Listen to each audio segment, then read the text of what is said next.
मेरी पत्नी का एक पैर नहीं था, लेकिन वह बहुत ही अमीर घराने से थी, इसलिए मैंने उससे शादी कर ली। पर वह एक नकली पाँव लगाती थी। हम दोनों घर में अकेले रहते थे, लेकिन रोज रात को मुझे छत से अजीब अजीब सी आवाज़ आती थी और मेरी पत्नी भी बिस्तर से गायब होती। उसका नकली पैर कमरे में ही पड़ी रहती थी। एक दिन मैं छत पर जाकर देखा तो मेरी तो जैसे जान ही निकल गई, क्योंकि मेरी शादी की उम्र हो चुकी थी। जब मुझे लड़की की फ़ोटो दिखाई गई, मैं बहुत ही ज़्यादा खुश हुआ था। मेरे दिल में बहुत सारे जज़्बात थे, लेकिन जब मुझे पता चला कि उसके पैर में कुछ गड़बड़ है, तो मेरे होश उड़ गए। बल्कि यही नहीं, वह तो उसकी एक जगह नकली पैर का इस्तेमाल भी करती थी। मैं रिश्ते करवाने वाले पर बहुत गुस्सा हो गया और कहने लगा, मुझ में ऐसी कौन सी कमी थी जो बिना पैर की लड़की से शादी करूं? मैं भला खूबसूरत नौजवान। तब मेरे रिश्तेदार ने मुझे समझाया कि भले ही इस लड़की के पाँव की कमी है, लेकिन यह लड़की बहुत ही अमीर घराने से है, मगर इसको अपनी इस कमी का एहसास है, इसलिए एक मिडिल क्लास लड़के से शादी करना चाहती है। अगर इसका ये पाँव भी ठीक होता तो तुम इसके परछाई तक भी नहीं पहुंच पाते। ये बात मेरे दिल को लगी और मैंने उस लड़की से शादी करने के लिए हाँ कर दी। उसका नाम सुमन था। वह बहुत ही खूबसूरत लड़की थी। उसका एक बहुत बड़ा घर भी था और उस घर में बिल्कुल अकेली रहती थी। खैर, उससे मेरी शादी हो गई, लेकिन जैसे ही रात को मैं उसके पास गया तो उसने मुझे अपने पास बैठने से भी इनकार कर दिया और बोली, मैंने कसम खाई है और भगवान से भी वादा किया है कि मैं 1 महीने तक आपके साथ नहीं सो सकती, क्योंकि मैं भगवान से एक मन्नत मांगी थी। अगर मुझे मेरी पसंद के लड़के से शादी हो जाए तो मैं 1 महीने लगातार उपवास करूंगी। मैं इस तरह की अजीब शर्त पर हैरान था, लेकिन क्या करता, मैं सीधा साधा इंसान था, इसलिए उसकी इस शर्त को मानने पर राजी हो गया और फिर बोली, हम इस घर में ही रहेंगे, क्योंकि अगर हम यहाँ नहीं रहेंगे तो इधर कौन रहेगा और इस घर को संभालने वाला मेरा और कोई भी नहीं है। मैंने कहा, मैं हूं ना, इस घर को संभाल लूंगा। अब वह घर मेरा भी तो था और सुमन की सारी दौलत भी मेरी ही थी, और इधर सुमन को भी इसका कोई मतलब नहीं था। मैं इस बात से जरूर खुश हुआ था कि मेरी पत्नी के साथ साथ मुझे दौलत और घर भी मिल गए, लेकिन इसका मतलब ये नहीं था कि मैं उससे मोहब्बत नहीं करता था, बल्कि वह इतनी प्यारी थी, उसे कोई भी मोहब्बत कर सकता था। मैं उसे पाकर बहुत ही खुश था। खैर, वक्त गुजरने लगा, लेकिन कुछ दिन बाद ही उस घर में एक अजीब सी हरकत होने लगी। इसके बारे में मुझे अंदाजा बिल्कुल भी नहीं था, और ये छोटी बात नहीं थी। मुझे रात को अपने कमरे की छत से अजीब तरह की आवाज़ आती, जैसे वहाँ पे कोई और है। एक बार चेक करने के लिए ऊपर ही चला गया। मुझे लगा कि कोई चोर होगा, लेकिन ऐसा कुछ भी नहीं था। ऊपर बहुत ज़्यादा अंधेरा था। सुमन ने कहा कि छत पे कई सालों से कोई भी नहीं जाता है और छत किसी ने देखभाल भी नहीं की है, क्योंकि मैं अपने पैर की वजह से ऊपर नहीं चढ़ पाती, इसलिए मैं वहाँ काम भी नहीं करवाया है। मैंने उससे कहा, मुझे भी छत पे नहीं जाना, क्योंकि अगर तुम ऊपर नहीं जा सकती तो फिर मैं ऊपर नहीं जाऊँगा, इसलिए वहाँ का काम करवाना ज़रूरी नहीं है। बेकार में खर्चा क्यों किया जाए। लेकिन कोई ना कोई गड़बड़ ज़रूर है। आज के दिन भी मुझे रात को आवाज़ आई और मैं जाग गया। जब मैं अपने साथ वाले बिस्तर पे देखा तो मेरी जान ही निकल गई। मैंने देखा कि मेरी पत्नी वहाँ पर नहीं थी और नकली पैर बिस्तर के नीचे पड़ा था, और मेरी पत्नी कमरे से गायब थी। वह नकली पैर का इस्तेमाल सारा दिन करती थी, लेकिन रात को सोने से पहले उतार देती थी। लेकिन आज वो उसके बगैर कैसे जा सकती थी? मैं सोच में पड़ गया। वो तो व्हील चेयर को इस्तेमाल भी नहीं करती थी, बस इस पैर के सहारे से ही वह थोड़ा बहुत चल पाती थी। भले ही उसे चलने में थोड़ी देर लगती थी, लेकिन व्हील चेयर पर बैठना बिल्कुल भी पसंद नहीं करती।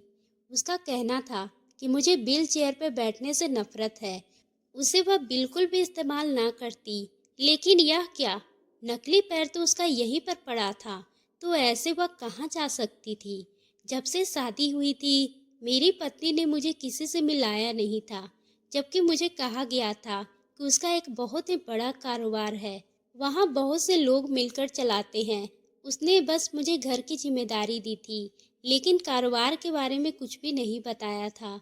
घर में पैसे तो आ रहे थे, लेकिन कहाँ से आ रहे थे, ये मुझे बिल्कुल भी पता नहीं चला।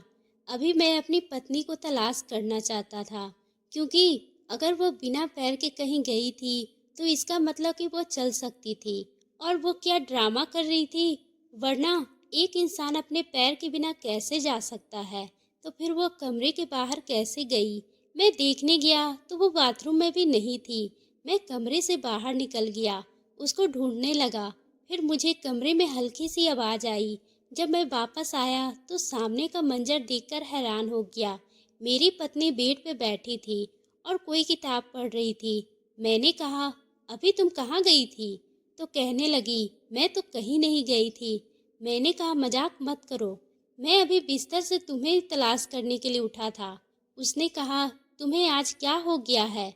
मुझे लगता है तुम्हें ध्यान से नहीं देखा होगा।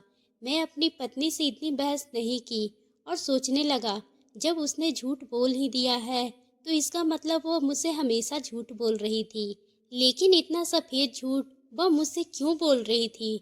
मैंने अपनी आंखों से देखा था कि वह कमरे में नहीं थी। वह मुझसे ऐसा झूठ क्यों बोल रही थी? क्या वो नहीं समझती थी कि वह एक अपाहिज लड़की है? अगर वो इस तरह के झूठ बोलेगी तो पकड़ी जाएगी। अचानक मैं भी बदल गया और मैंने कहा, मुझे गलतफहमी हो गई होगी। असल में तुम इतनी पतली हो कि तुम बिस्तर में पड़ी हुई होती हो तो नजर ही नहीं आती। रजाई में तो इंसान जैसे खो ही जाता है।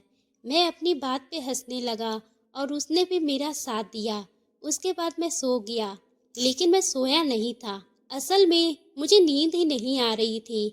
अगले दिन की आवाज़ आई और जब पलट कर देखा तो मेरी पत्नी कमरे में नहीं थी। लेकिन आज मैं सोने का ड्रामा करता रहा, क्योंकि कल मुझे इसी राज का पर्दा उठाना था और मैं चाहता था कि मेरी पत्नी थोड़ी बेफिक्र हो जाए, कहीं वो सावधान हो गई हो।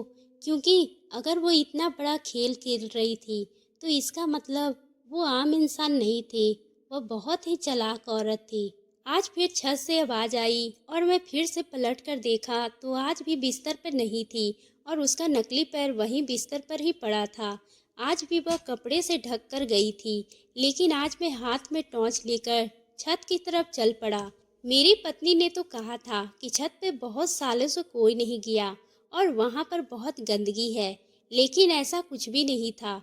मैंने दरवाज़ा बहुत ही आहिस्ता से खोला और देखा तो महसूस हुआ कि जैसे यहाँ रोज कोई आता जाता है और इसको साफ भी किया जाता है। जाहिर है मुझसे इतना झूठ बोल रही थी तो एक और झूठ भी बोल सकती है। ऊपर गया तो मेरा दिल बैठ गया, क्योंकि मुझे किसी मर्द की आवाज़ आई। क्या मेरी पत्नी मुझे धोखा दे रही थी? क्या वह किसी मर्द के साथ छत पे मौजूद थी और मुझे इतना बड़ा धोखा देकर मेरे साथ बेवफाई कर रही थी? लेकिन क्यों? मैंने तो उसमें कमी होने के बावजूद भी उससे शादी की। इसमें मेरी क्या गलती थी? मैं ऊपर गया तो सब कुछ बिल्कुल साफ था और लाइट भी ऑन थी। ऊपर एक कमरा भी बनाया गया था। मेरा दिल बहुत जोर जोर से धड़क रहा था। मैं ऐसा मंजर नहीं देखना चाहता था जिसको मैं कभी भूल ना सकूं। लेकिन मैंने जैसे ही दरवाज़ा खटखटाया तो सामने ऐसा ही मंजर मेरा इंतजार कर रहा था। उस कमरे में एक आदमी बैठा था जो कंप्यूटर पर काम कर रहा था और मेरी पत्नी उसके पास बैठी थी। मेरी पत्नी का पैर सही सलामत था, उसका पैर बिल्कुल ठीक था। वह दोनों मुझे देखकर हैरान हो गए और मैं वहां से वापस जाने लगा। मेरी पत्नी भागते हुए मेरे पीछे आई। उसको चलता हुआ देखकर मैं रुक गया। तो मैंने कहा, तुमने मेरे साथ इतना बड़ा खेल खेला? तो वह कहने लगी, असल में मैं ऐसा काम करती हूँ, इसके बारे में मैं किसी को बता नहीं सकती, लेकिन वह काम मेरे देश के लिए बिल्कुल भी बुरा नहीं है और ना ही यहाँ के रहने वालों के लिए बुरा है। लेकिन हम ये बातें किसी को नहीं बता सकते हैं। मैंने जानबूझकर एक पैर ना होने का ड्रामा किया हुआ है, क्योंकि मैं ऐसे काम से शक का खतरा रहता है। क्योंकि ऐसे काम में शक का खतरा था। किसी को मुझसे शादी करने की इजाज़त नहीं थी।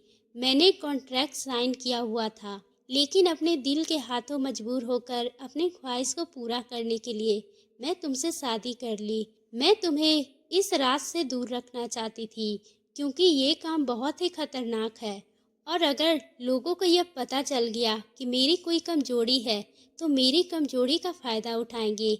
उसके बाद मुझे मेरी पत्नी ने सारी बात मुझे समझा दी और सच में मुझे अपनी पत्नी पर भरोसा था। उसका झूठ बोलना उसकी मजबूरी थी।